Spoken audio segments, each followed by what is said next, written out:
Good evening, everyone, and welcome back to another one of my After Build Report reviews. And I'm happy to be here with you guys because today I have something that's a little bit special, a little bit near and dear to my heart. And today that is the P-Bandai Gelgoog High Mobility Type Uma Lightning Custom. Yes, I know that was a bit of a mouthful, but what it actually boils down to is the master grade Gelgoog with some extra bits for the quote-unquote high mobility. That's the thrusters on the back of the legs. That's the backpack with the extra thrusters in there. And this is the custom Uma Lightning color scheme, which is an absolutely beautiful shade of baby blue mixed with white and dark and light grays. It is absolutely gorgeous to behold this thing. The camera is picking it up very nicely, but in person, this thing just looks phenomenal from top to bottom, and I'm not even done with it yet. What you guys are seeing is straight out of the box with panel lining, nub cleanup, a little bit of coloring in with some metallic parts that I've done there. But what I'm going to do with this thing once I get the decals in from a third-party seller that are a little bit stronger, a little bit more to my liking with the color choices, is I'm going to put the water slides on and then give this thing a nice matte top coat to really make that baby blue just look so smooth and velvety. Not that it doesn't already, but I think a matte top coat on this thing is going to make it just really just pop. Just bam, pop. But enough about that. That is future state, and I will be posting pictures of that to my Twitter account and a few other places once I finally get those decals in and can get them applied, which should be very soon. But today we're going to talk about just what this thing is like straight out of the box as a build and what you can expect in the way of accessories and the like. Let's start by talking about the accessories first.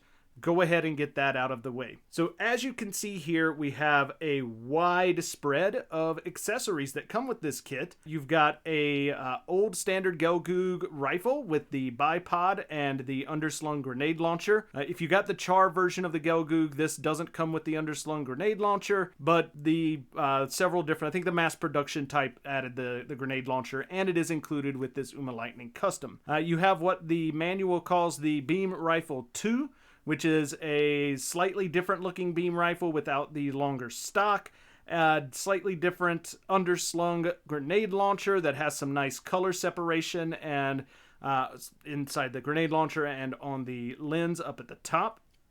You've also got the standard Gelgoog layout of large shield and dual-ended beam blade.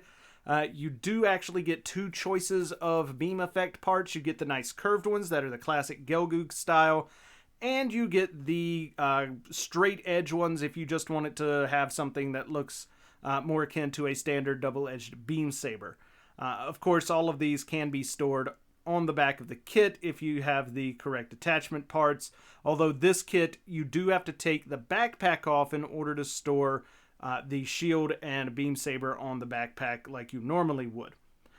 You also get in this kit two different missile launchers. First, you get the box tube missile launcher that has the 4 missiles in it, that is handheld, goes over the shoulder.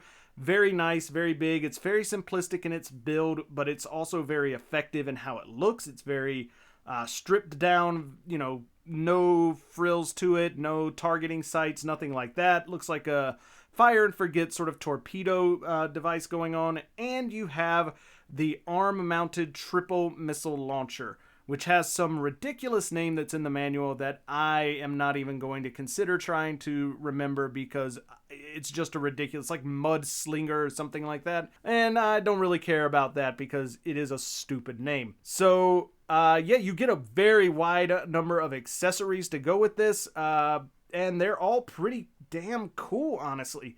I really love the big box style missile launcher. I love the arm mounted missile launcher.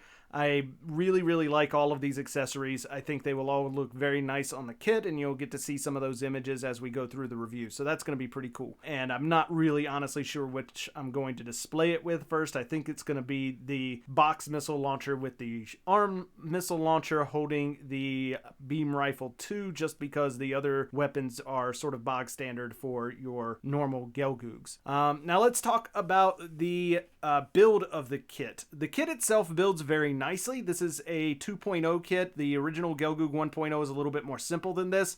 If you are a fan of inner frame detailing, this kit has got you absolutely covered. The interior frame of this is gorgeous. You can go in there and detail all that up if you want, but the downside is you'll never see it.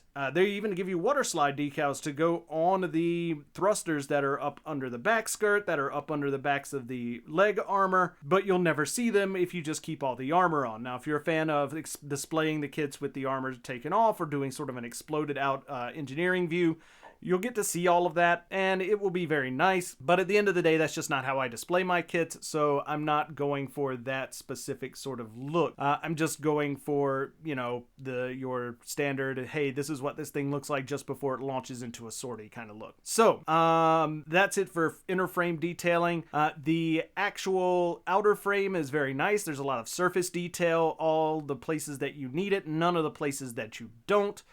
There are quite a number of panel lines, especially down in the legs, to really break up those really large, monotonous slabs of plastic down there. So that's really nice to see. It really, once you panel line it in, it really gives it that, like these are actually separated kind of look, when in fact they're really not. There's only like 3 panels that are actually part separated down in the legs, but you get that really nice look with the way the panel lining is on this kit. It looks realistic. It looks like something that you would be able to take apart and repair individual sheets of, that sort of thing. Same goes for the back skirting armor. It's broken up really nicely as well. You don't really get so much in the way of panel line, like actual panel separation on any of the other parts. You do get a little bit of it up in the chest, but it's like a dark gray. So if you're panel lining that with black on the dark gray, it's going to be a little bit hard to tell.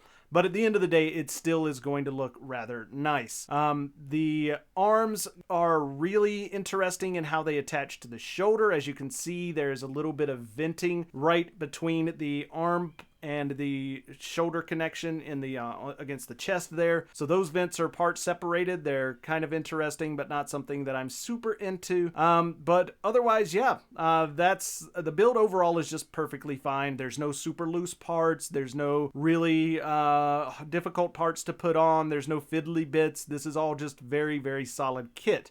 So yeah, I highly recommend the build just from a fun perspective. So it's really interesting to put together. I really like the cockpit opening gimmick. It's a vault style, so you just get the one circular piece in the center that opens up, revealing your pilot inside. It works really well. Very nice. I enjoy that a lot. The gimmicks on this kit, speaking of, let's transfer into that. Very nice. You've got some moving parts on the thrusters up on the back of the backpack. The head has a nice swivel action, so when you turn the head, it actually turns the mono eye inside of the head. However, you can also sort of pull the head up slightly to disengage that connection and turn the head without moving the mono eye. So if you're into that and you really don't want to have your mono eye always moving when your head's moving, you can kind of pop that up and turn it left or right as well. Other features of this kit that you're not going to get on any of the other Gelgoogs, you've got the high mobility thrusters on the backs of the legs. Those are brand new. Those are really cool looking. They've got soft rubber piping that goes up the back of the leg, so it doesn't interfere with the actual articulation of the leg. Not that there's a whole lot of articulation in the leg, but it doesn't interfere with it. Articulation in the arms is fairly nice. You get a nice little ab crunch to the front and back in the chest, and you get some side to side in the abdomen as well. Head is mostly just going to go back and forth, but it can go a little bit up and down, but it's blocked by the fact that it is a Xeon style head, so you don't get a lot of up and down movement because it's very long and has that sort of snout on the end of it that makes it look like it's wearing a gas mask. But overall, the articulation is fine. You're going to get some decent poses out of this. The only real limitation, again, is in the legs, and that's mostly due to the bulk of the armor that's down there. The gimmicks themselves, the thrusters, the pipes, all that don't really get in the way. It is like 100% just the bulkiness of the armor. though I do feel that the gimmick they tried to pull off with the splitting of the knee armor when you bend the leg actually detracts from the posability of the leg, because it doesn't move enough for you to get a full double bend out of that leg. But otherwise, yeah, it's fairly nice. I really like this kit. I thought it was a super fun build. I enjoyed it immensely. Kind of makes me want to build another one of these Gelgoogs with a different color scheme or a different weapons loadout. I probably will not end up doing that, simply because time and effort that would go into it, and I've got a whole massive other backlog that I just can't be spending all my time building Gelgoogs. But yeah, for one of the few Xeon kits that I actually built, especially in Master Grade, I'm gonna have to give this thing this is a solid 10 out of 11 candy toys. Like, it is beyond great. So yeah, if you're ever in the mood for a nice build, I would not recommend trying to get this particular one unless you really love this color scheme. It's P-Bandai. It hasn't been printed in a while. It's gonna run you pretty hefty price tag for this bad boy, anywhere from $125 all the way up to $300, depending on where you're looking at getting it and where you're at region wise. So yeah, not really gonna tell you to go out and grab this specific one, but if you do want to pick one up, I highly recommend getting any of the other Gelgoogs. The Char's Gelgoog is actually fairly solid. It's a nice red color. You get the beam sabers, you get the